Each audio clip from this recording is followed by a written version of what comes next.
طبرانی کبیر اور مسند بزار کی حدیث مبارکہ ہے کہ حضرت عبداللہ ابن عمر رضی اللہ تعالی عنہما سے مروی ہے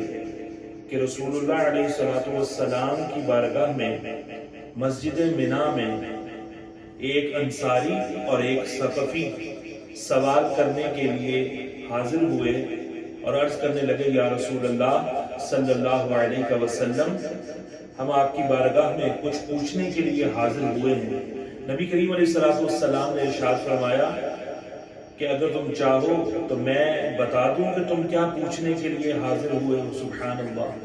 نبی غیب دان صلی اللہ علیہ وآلہ وسلم، جن کو اللہ نے دلوں کے بھید پر بھی مطلع فرمایا ہے، آپ ان کے دلوں کی بات پر بھی خبردار ہیں اور ان سے کہتے ہیں، ارشاد فرماتے ہیں کہ میں بتاؤں کہ کیا پوچھنے کے لیے حاضر ہوئے ہو، اور اگر تم چاہو تو تم ہی عرض کرو۔ تو وہ کہنے لگے، یا رسول اللہ صلی اللہ علیہ وسلم، آپ ہی ارشاد فرما دیجئے کہ ہم کس لیے حاضر ہوئے ہیں۔ تو نبی اکرم صلی اللہ علیہ وآلہ وسلم نے ارشاد فرمایا کہ تم اس لیے گھر سے نکلے ہو کہ تم بیت الحرام کی طرف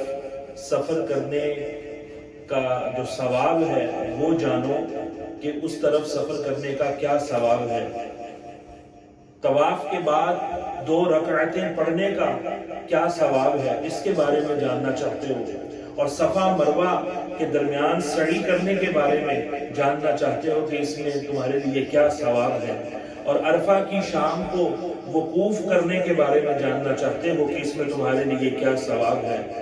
اور جمار کی رمی کو یعنی شیطانوں کو کنکریاں مارنے میں تمہارے لیے کیا ثواب ہے، یہ پوچھنے کے لیے حاضر ہوئے ہو، اور قربانی کرنے کا کیا اجر ہے، اس میں تمہارے لیے کیا ثواب ہے، اور اس کے ساتھ طواف زیارت کرنے کے بارے میں تم جاننا چاہتے ہو کہ اس میں تمہارے لیے کیا ثواب ہے۔ اس شخص نے عرض کی کہ خدا کی قسم جس کے قبضہ قدرت میں میری جان ہے، جس نے حضور صلی اللہ علیہ وسلم کو حق کے ساتھ بھیجا ہے، میں اسی لیے حاضر ہوا تھا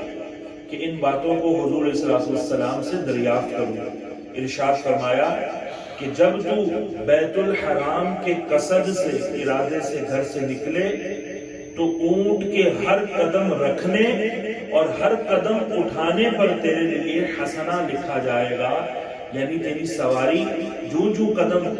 جو ہے وہ بڑھائے گی، فاصلہ طے کرے گی، تو ہر قدم پر اللہ رب العالمین قدم اٹھانے اور رکھنے پر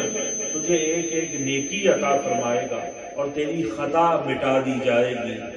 فرمایا کہ طواف کے بعد 2 رکعتیں ایسی ہیں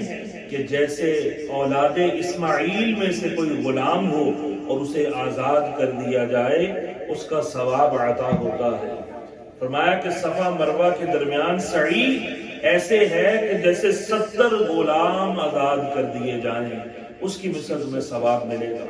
اور عرفہ کے دن جو وقوف کرنے کا حال ہے، فرمایا کہ اللہ عز و جل آسمان دنیا کی طرف خاص تجلی فرماتا ہے اور تمہارے ساتھ ملائکہ کے سامنے مباحات فرماتا ہے، فخر فرماتا ہے، اور ارشاد فرماتا ہے کہ میرے بندے